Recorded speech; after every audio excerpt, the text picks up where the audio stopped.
and welcome to the Ron Johnson Discipleship Podcast. We're excited to be with you again. We're bringing the Lordship of Jesus Christ to every aspect of our lives, and I'm really excited because we're going to be kicking off a brand new series based on an incredible book. We're going to introduce you to that in just a moment, but what a great weekend we had on the Memorial Weekend. Memorial Day, celebrating and remembering those who were brave and courageous and laid down their lives for our nation. I think you and I both love this holiday because it fits right into our podcast in terms of that there are things in life that are more important than life itself, and whenever an American lays down his or her life in battle to fight for America, what makes America America, the American ideals, it just says that there's things worth fighting for, and it seems like that kind of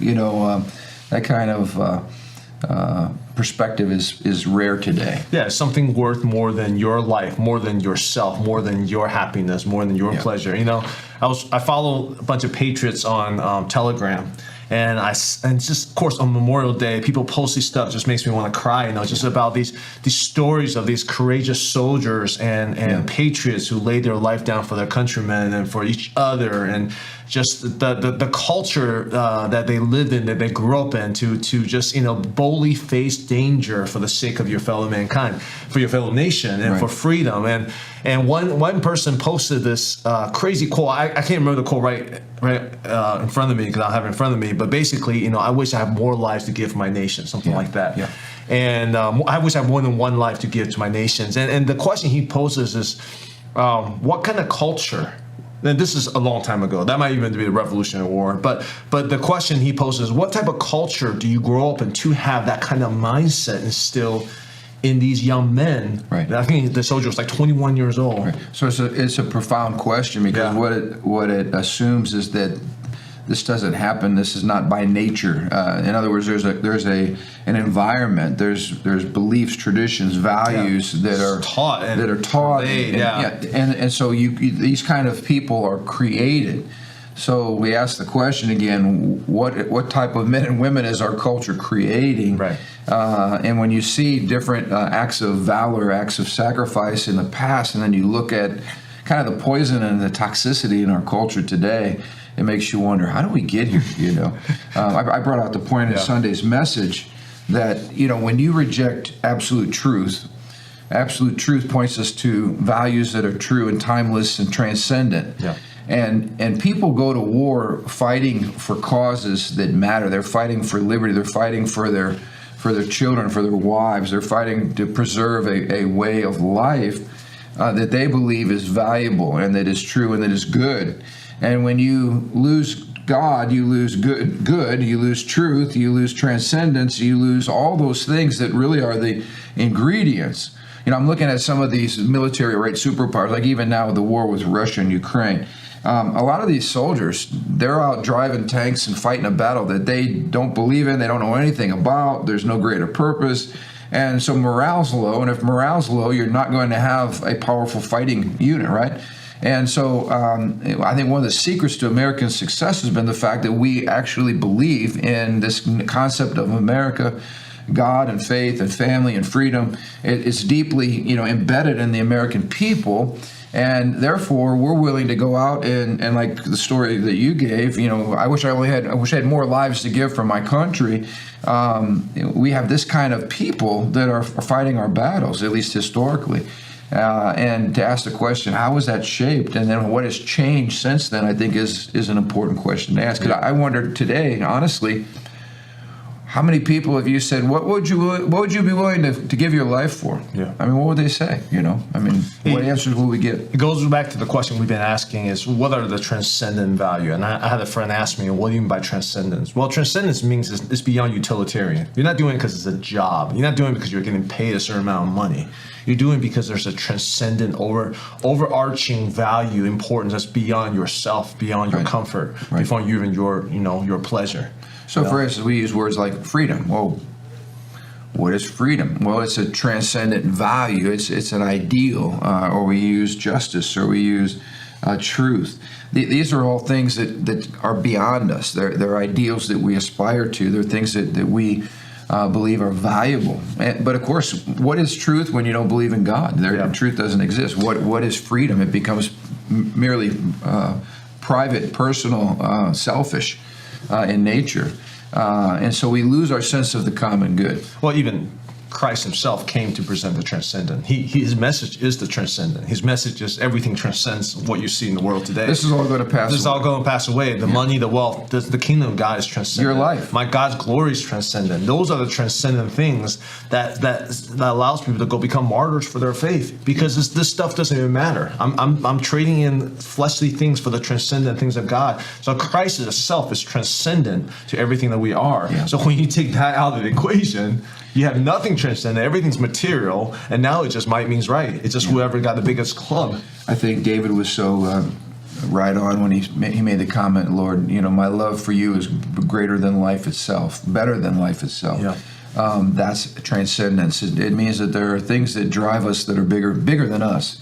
And again, we're living in a culture where transcendence is gone, and so everything is about the here and now. It's a perfect description of what secularism is. It's all about the now, all about the immediate, all about me, all about my pleasure, my happiness, my future. And so how do we recover that sense of awe and reverence, transcendence, living for values that unite us instead of just being this divided, fractured nation? That's what we're going to be talking about in a really exciting new book that Pastor Andrew and I want to begin to use kind of as a launch pad for us.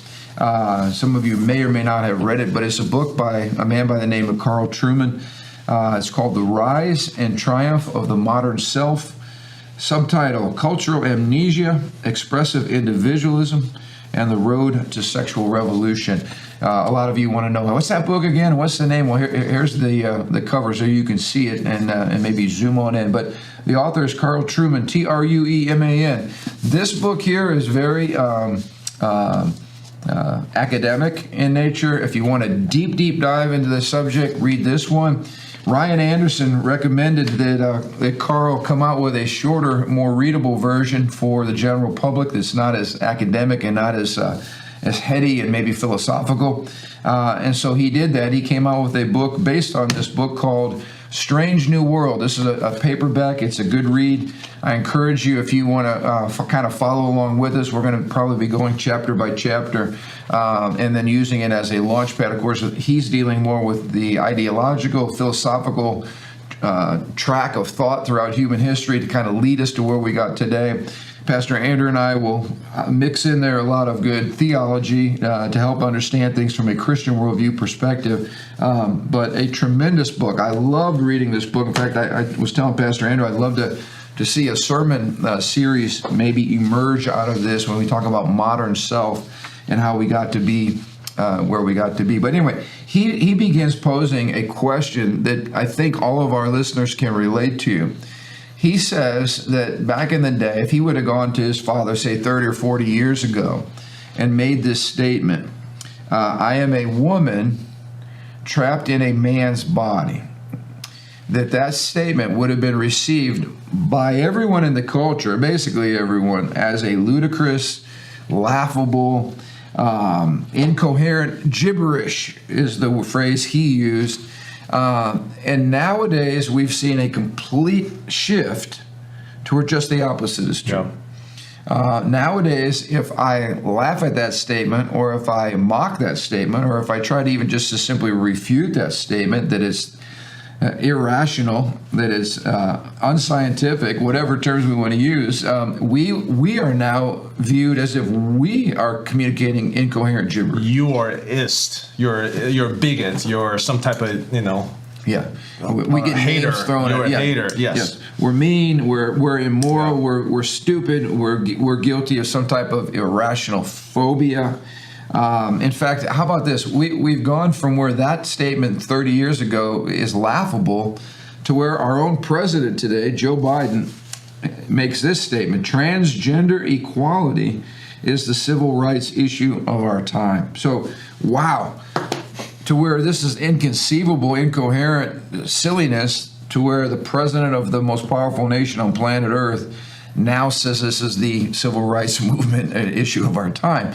That represents a quantum leap in a very short amount of time. And I think, again, if you're like us, you're looking at the cultural landscape and you're going, how did we get from where into the year 2000 we're arguing about whether or not gay marriage is even, a legitimate thing, to where now 20 short years later, 2 decades, now we're fully embracing as a society, at least mainstream society, transgenderism as a legitimate form of expression and as a normal thing. How do we get there?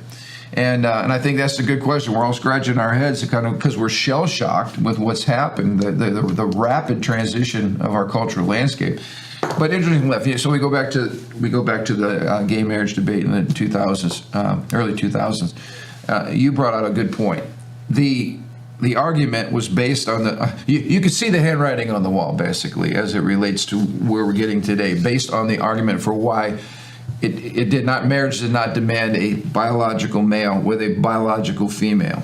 Yeah. Talk a little bit about that. I mean, there's so much to that. I mean, marriage traditionally is to build a family unit, and to have a family unit, to have kids, you need to be a biological male and female. I mean, there's no way around that. That's just the biology fact. But marriage has transcended so many barriers, no-fault divorce, all these different things, to become this other unit, this definition of whatever marriage is, the divorce and whatever it is. But I'm really following something that Steven Crowder said, which I was like, wow, okay. He said back when the marriage debate, what is marriage, was being debated, he says, I knew that when the definition of marriage has been redefined by the Supreme Court without any legal basis, constitutional basis. Right. But when that barrier fell, he says the transgender issue is already in place. Because at that point, male and female no longer are interchangeable, no longer distinguishable from each other. So you don't have, why we ask the question, well, why does it have to be one man and one woman? Why can't it be 2 men? Why can't it be 2 women? Why? And then it quickly led to another debate over polygamy, which we thought we had settled. So why just 1 man and 1 woman? Why not 1 man and 3 women? I mean, and so you get into this whole craziness when you start throwing out biological realities, you start throwing out traditional norms and standards, you start getting into the question of what's the purpose of marriage in the first place. And it gets us into a lot of the issues that we're talking about now. First of all, how did the person become a self?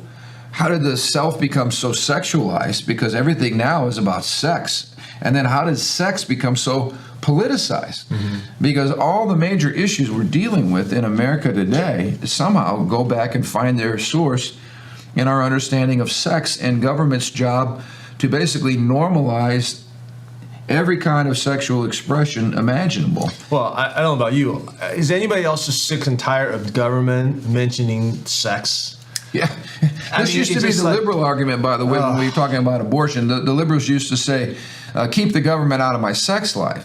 Well, now government is in all of our bedrooms, basically telling us what we should celebrate, shouldn't celebrate, what's the norm, what's not, and then we're going to punish you as the government if you don't agree with us. Nobody wants to talk about what gender pronouns. I mean, but that's where we're in right now. Where does that reality come from? Yeah. Nobody likes to talk about those things. But the point is, if you reverse the tape, you're like, okay, so everywhere in politics, well, why? Well, it's because of the sexualization of self. Well, how did that happen?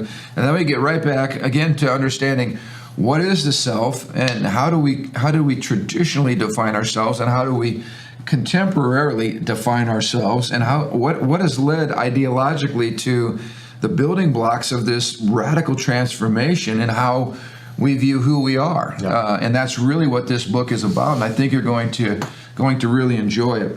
But Trueman makes the statement in his introduction. He says to understand where he's headed, that we really need to understand a couple of things more deeply. The first big issue is the sexual revolution. Of course, this began in the 1960s and really was an attack on traditional sexual ethics. It was the who says question.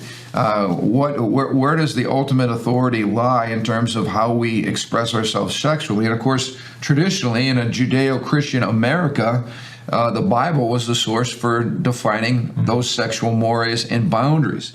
And so we had, again, how was sex expressed? Well, you were celibate. If you were single, you chose to live a life where you did not engage in sexual activity outside of the covenant of marriage.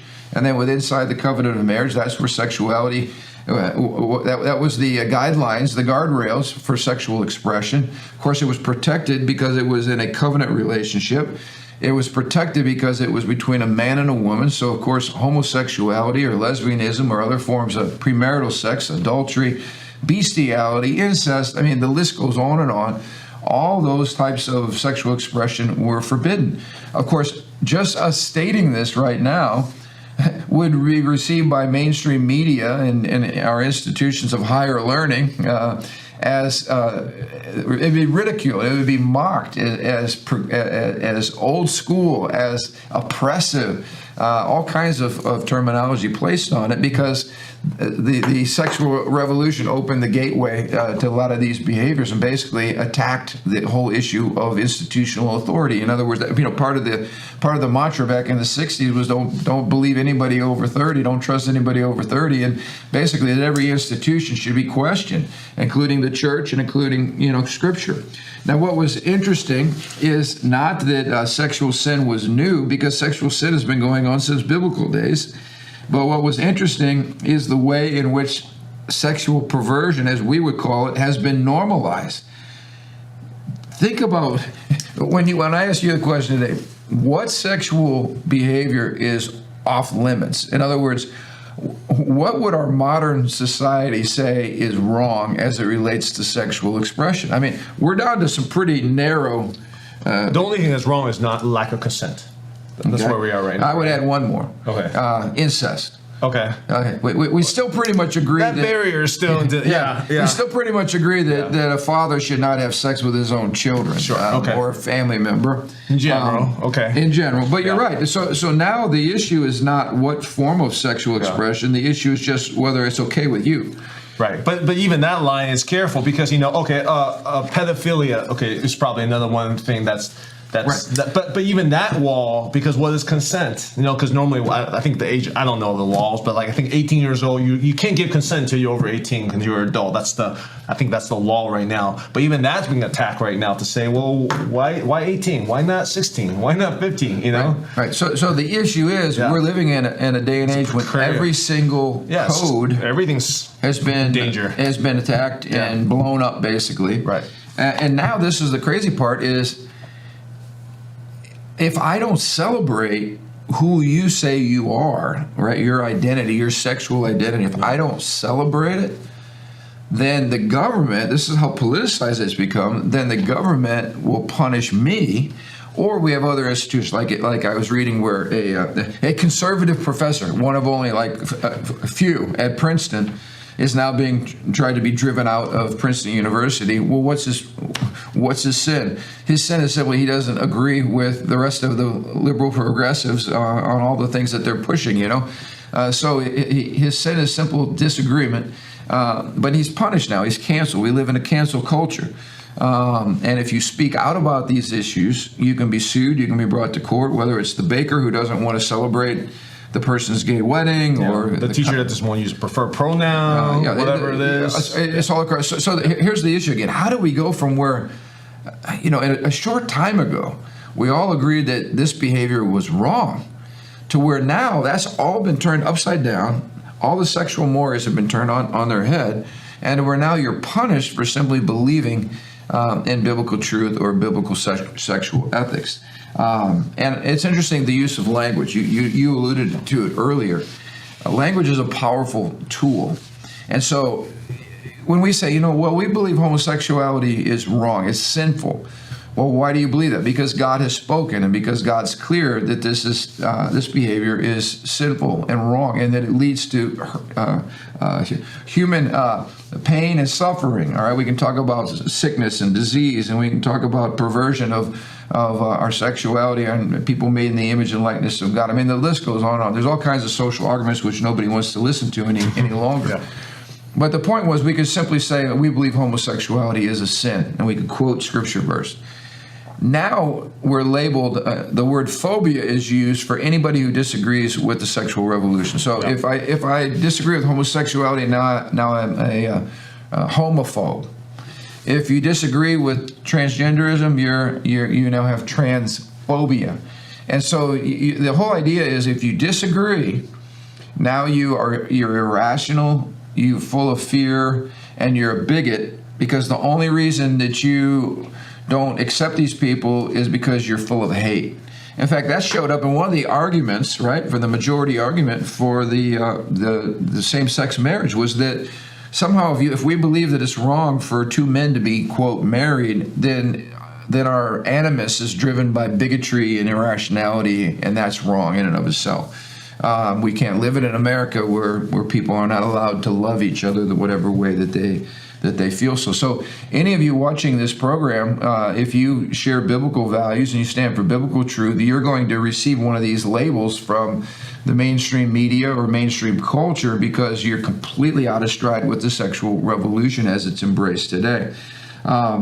So the second thing he said to talk about, well, first thing was sexual revolution, which we just alluded to, but the second thing he said, which is important, is to understand kind of the way the whole notion of self has been morphed and changed to what it is today. You and I have a consciousness of self. Like, I know I'm me. Who's talking? I'm talking.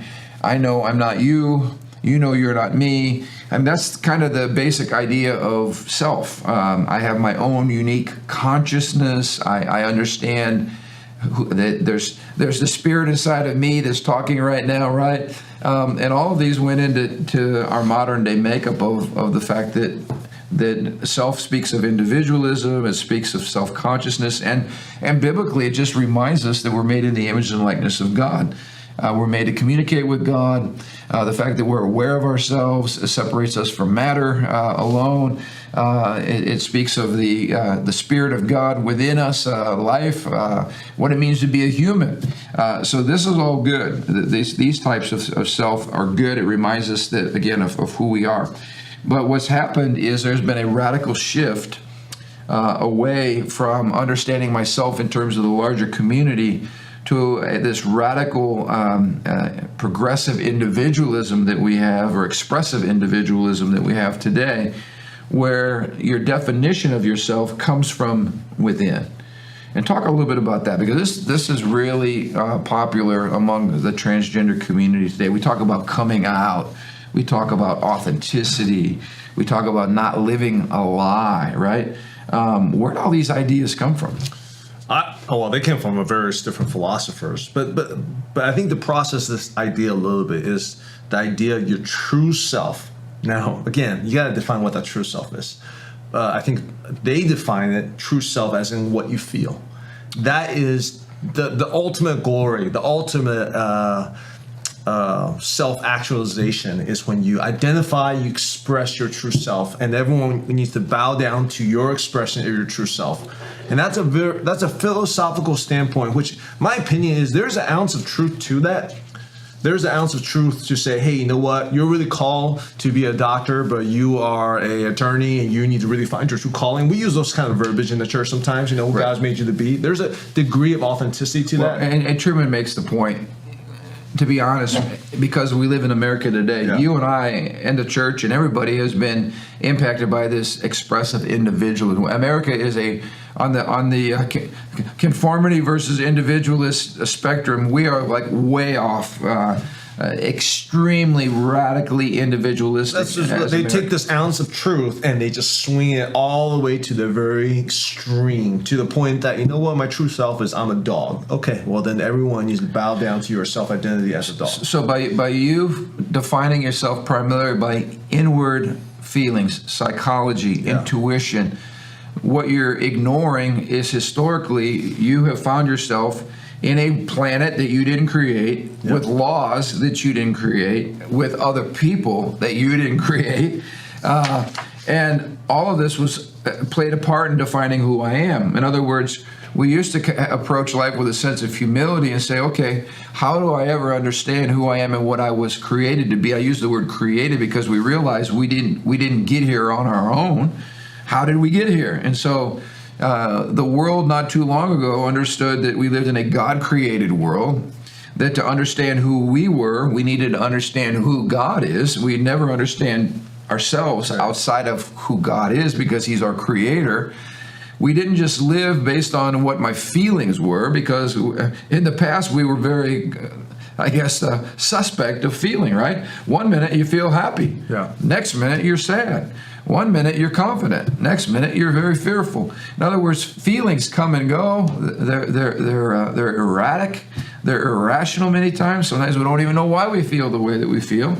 But we're living in a day and age, as you just pointed out, where all that matters is what you feel. And if you feel like you're a dog, or you're a man who's trapped in a woman's body, or a woman trapped in a man's body, then that is your reality. And my job now is to conform to your reality. Right.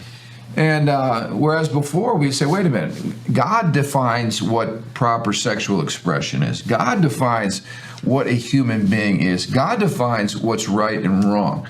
And my job is to understand who I am in relationship to who God is, and then we would go to the Scripture or other forms of authority that would help determine how I'm to behave. Or we would look to science. It's funny because we were always supposed to be the non-scientific ones, right?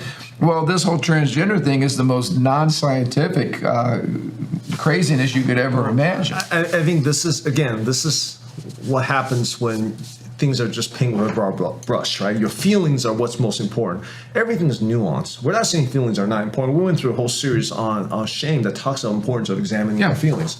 The issue is there's a tension point, there's a nuance side between collectivism, radical collectivism, which we don't want, right, and radical individualism. In the kingdom of God, in God's creation, there is a beautiful place in which, in the context of collective, in the context of being made in the image and likeness of God, we can express our individualism. God's giving unique gifts and talent to be a certain place and do a certain thing. Now, the problem with postmodernism, and this gets into philosophical ideas a little bit, is when you remove the context of God and creation. You are your own God. I mean, you won't say it, but basically you're acting like your own God, right? You create your own meaning. So in that your own universe, your own what is good, what is bad. Well, everything is relative. You create those things, okay?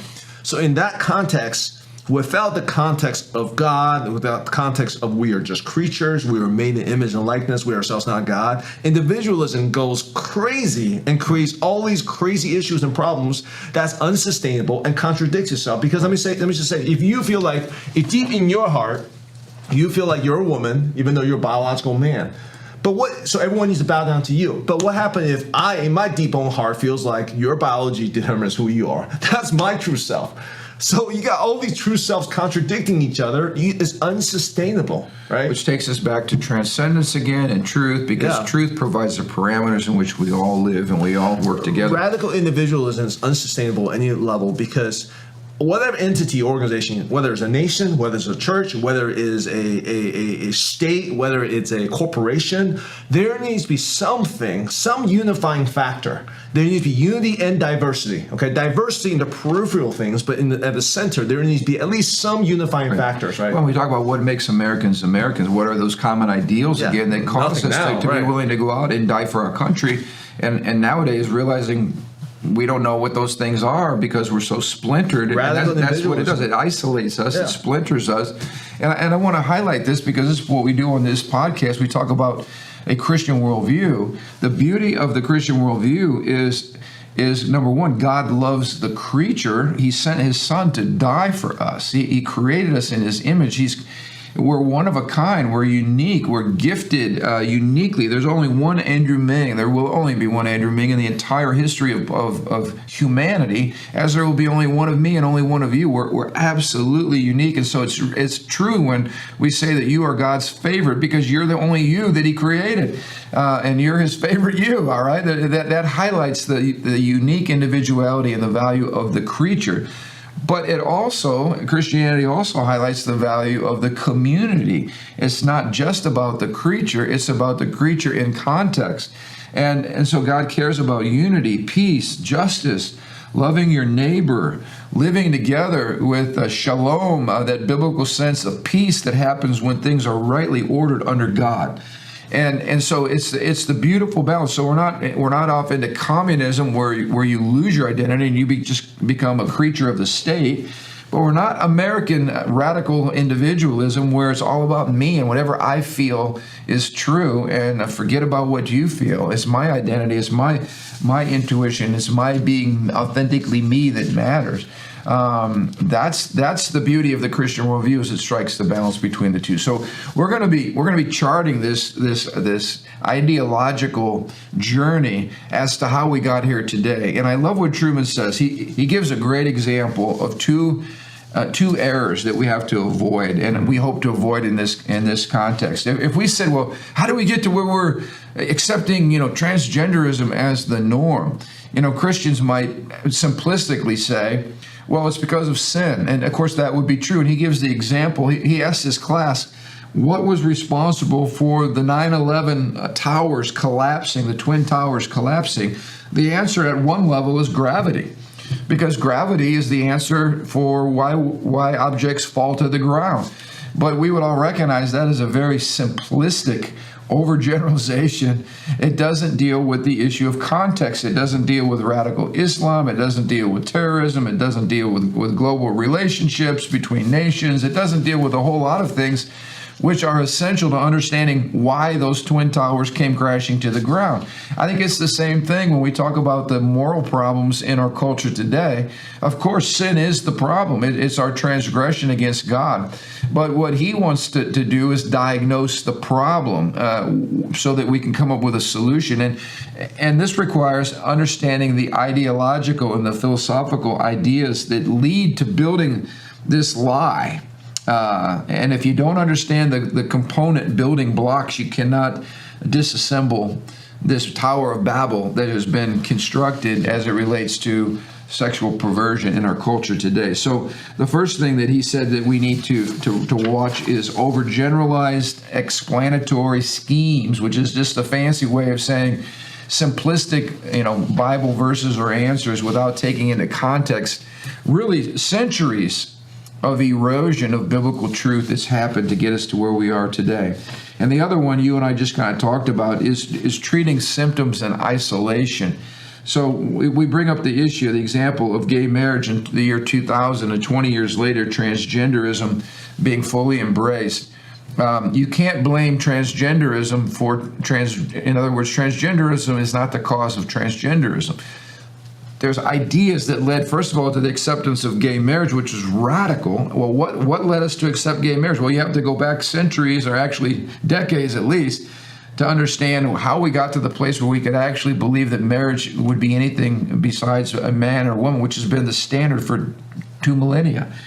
So I thought that was a really good point. In other words, there are deep, long-standing pathologies that are the result of years and years and years of ideas that lead culture to embrace one step upon the other. Before you know it, you've got this massive edifice, and you're going, how did we get here? And I think that's where most of us are today. How are we living in this world that is literally going crazy, where we're wondering, we're feeling like strangers on some alien planet? How did it happen? And most importantly, how do we reverse the course? Yep. And I love this quote. Maybe this is a great place to end. Trueman says this: every age has had its darkness and dangers. The task of the Christian is not to whine about the moment in which he or she lives, but to understand the problems and respond appropriately to them.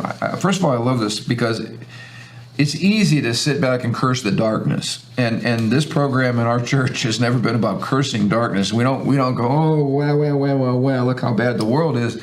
That's not what we're called to do. We're called to understand how we got here, and then we're called to be about a transformation and reformation.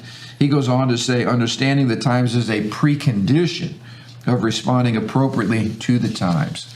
Understanding the times as a precondition to fixing the times, changing the times, being the change agents that we're called to be. Yeah, I think the call really, and I only read chapter 1 of this book. I'm looking forward to keep reading it, but my understanding of the call really for us is for us to grow in sophistication and understanding of philosophical underpinnings to all these different things.